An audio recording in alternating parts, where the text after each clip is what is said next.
Welcome back to the Perth Poetry Festival 2015. Right here we're with Peter Jeffries. Hi Peter. Hi, how are you? Good, thank you. Can you please tell us a little bit about your book?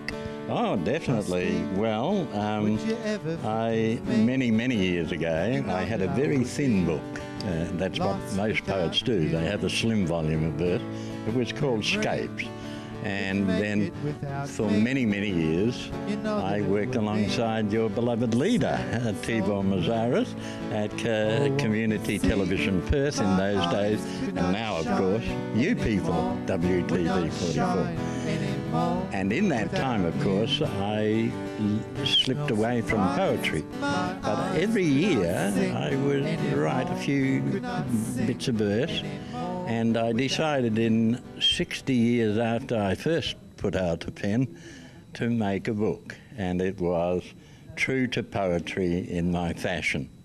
And that's really what I believe. I am true to poetry in my fashion. Why do I say that? I say that because there are many versions of poetry, as you found out tonight when you talked to all the different people. And as a consequence of that, I used to say, no, it's the best words in the best possible order. And then somebody says, who says what are the best words?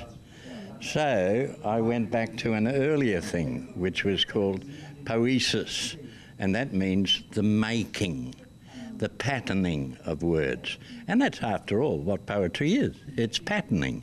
So tonight you gave some awards away. Yeah. What were they and who were they for? Right. I run an online magazine, and why I run it, it's called Creatrix.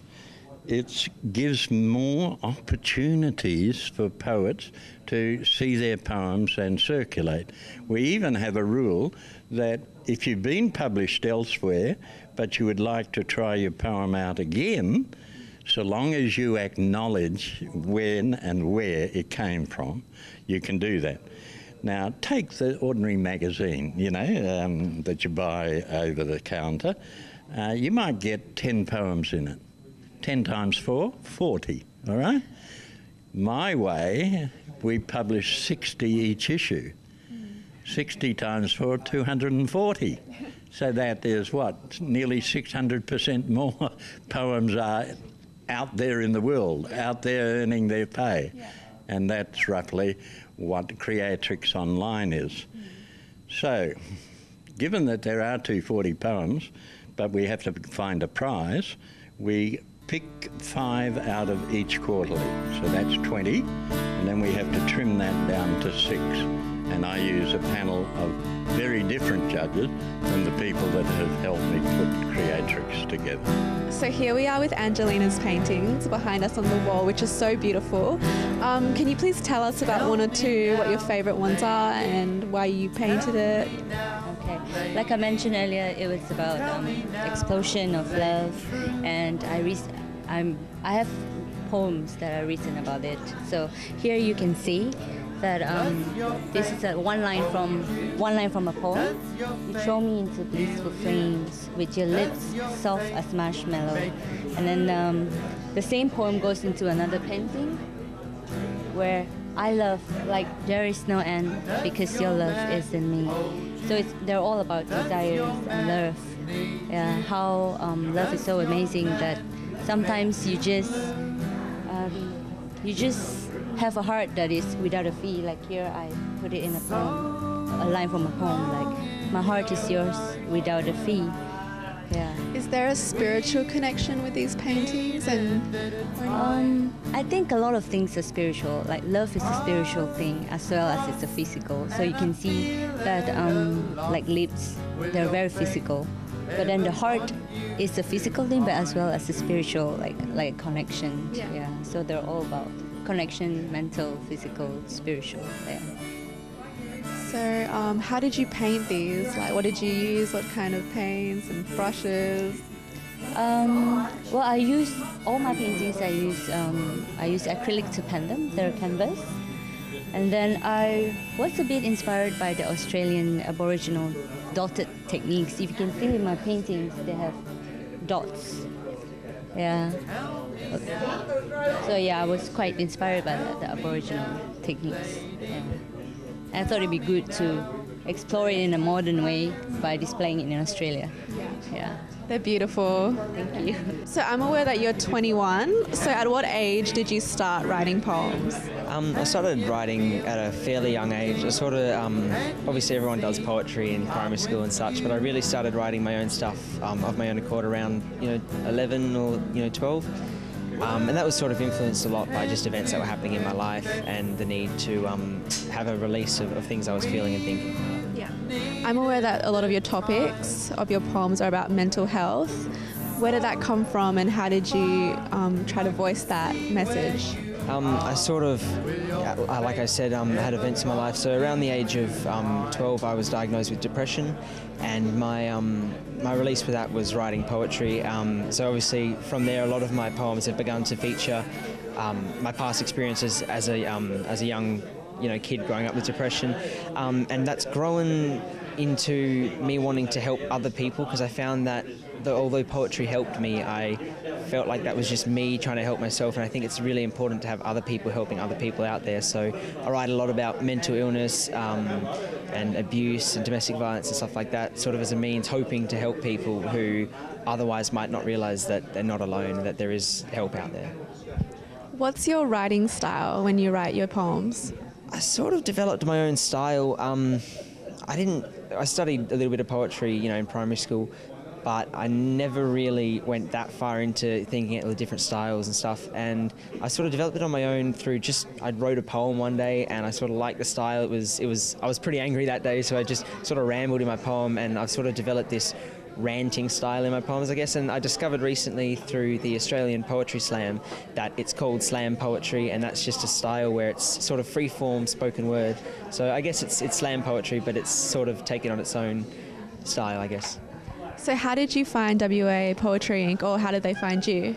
It was actually about halfway through last year, and I started really writing more and more poetry, and I was just reading it to my family and putting a little bit on Facebook. And I found myself one day really wanting to find, a group or something. And I said to myself, Perth's pretty diverse with its arts lately. There's got to be something. So I literally Googled Perth Poetry Club, and the first thing that came up was the Perth Poetry Club. Held at the Moon every Saturday from 2 till 4, and I went there like the same day and just read one of my poems, and I found this amazing group of people that share such a diverse array of poetry, and it really helped me sort of come into my own with my poetry. And then from there I entered poetry slams and got invited to do this festival. That's really great. I know that you have a YouTube channel. Did you want to tell people what your YouTube link was, or your channel name? It's called Poetic Justice, and I just record all my poems that I usually perform at the Poetry Club and put them online for people to see. So I'm aware that you speak French and English. How do you use that to, in the way you write and in the way you try to convey your message? Well, it's very difficult to be multilingual and not to use the various languages in one way or the other. So because languages have they've all got a fundamental grammar which is the same, but the way that they deal with grammar and the way that they deal with word changes. It's very common for people who speak multiple languages to also shift from one language to the other when they're perfectly fluent in more than one language. And I find that very important, because what it indicates is that our language is a way to reflect what we think, and then it becomes a way for the audience, for the reader, to make sense in another way. Now, it is obvious that French writing is different to English writing, German writing is different to English writing, and Flemish writing is different, and Russian writing is different, and Japanese writing is different. But there are enough similarities for us to be able to work with that. And so, because French and English are my two primary languages, although my mother tongue is Dutch, Flemish, but when I write, those are the two languages that I use most often. I will try to use also French turns of phrases in English and English turns of phrases in French to see what it does. How does it transform our language? And that we can do in poetry. Very difficult to do in other forms of writing. So what's your purpose at WA Poetry Inc.? Well, I've been a poet in the States for quite a few years, and so I know people in the room here. And it's something I did quite a long time ago, and I've written a few books, and I've also written fiction, novels, and so on. What's your writing style for your poems and your books? I suppose I'm mostly a city-based or urban sort of poet, dealing with themes and scenes that you see around the streets and personalities, more so than being a nature poet. At what age did you start writing your poems, and when did you find a passion to do what you do? Well, both my parents were writers, so I suppose I was writing in my teens, and when I got to university I was going on writing at that time, and I suppose I've been writing ever since. Is there anyone that you look up to, or anyone who made you want to write? Well, it's always the case that one's tastes change. I mean, soon after I left school, and I'm going back some distance now, but T.S. Eliot and people like that were I admired, but in more recent years, I mean, the Australian poets like Les Murray and Geoffrey Lehman, and overseas Seamus Heaney and people like that. So for your keynote speech tonight, what was the topic and why did you choose to do it? Well, I wanted to try and say something that I thought would be of interest to people at the festival, and the theme I chose in a way was the question, what does it mean to be a poet?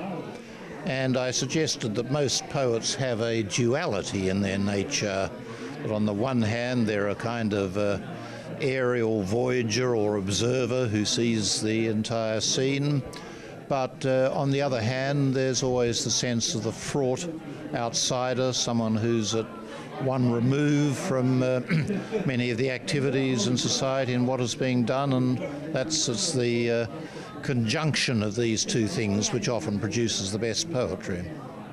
So I'm aware that you're a judge as well as a writer. So how do the two correlate, and how do you fit both into your life? Well, in fact, I am now retired as a judge. I was a judge some time ago, and I was trained in the law, and that's why I finished up in that position. But judges are storytellers in a way, because they fit the evidence together and a story emerges, but the real difference is that a creative writer is also always concerned with the slightly mysterious things outside the world of fact. And I suppose if I have any message for young people or would-be writers, it's the importance of constantly exercising one's imagination to try and see beyond the world of fact what things startle us, enlighten us, make us see more clearly the world around us. I suppose that's my message if I have one.